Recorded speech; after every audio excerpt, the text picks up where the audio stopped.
överhuvudtaget förstått det där. Om man nu ser någorlunda vettig ut och kan sin sak, så om inte en firma vill anställa mig om jag har fast gult nagellack, så då vill jag inte ens jobba där, måste jag säga. Men jag fick det här jobbet och jag är väldigt glad för det. Även om jag hade mörkblått nagellack.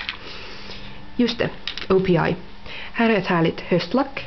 Titta, han är så nyfiken. Ja, han är så jättenyfiken. Här är Moving to Manitoba. Moving to Manitoba. Hur ska man säga det? Mitt favoritrosa. A Rose at Dawn Broke by Noon. Wine Me, Dine Me. Väldigt köttig nyans. Ulala, lila. Purple with a Purpose. Den här tycker Batman om. It's All Greek to Me. Han tycker så om nagellack. Ja, det gör du. Ni så tycker ni bara nu. Juhu. Pussy pojka. Ja, nu blev han hungrig. Nam, nam, nam. Juhu. Ska du säga hej? Jo. Sen också hej, kulti kameralle. Jo. Hej kulti. Ja. Sorry.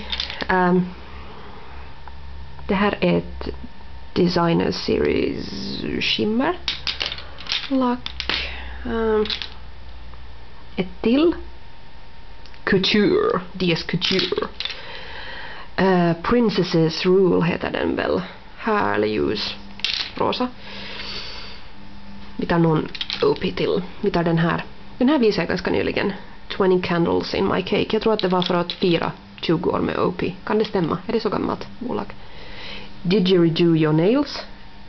Siitä sä tykkäät, eiks vaan? Sä tykkäät siitä. Joo. Batman, sano sä vielä hei? Sano sä hei kaikille lukijoille? Sano sä hei kaikille lukijoille? Sanokko koita? Ja. Ja hej. Ja pip. Jag undrar om det hörs när han spinner. Batman. Hej Kutti. Ja hej. Äitin possu. Possupoika.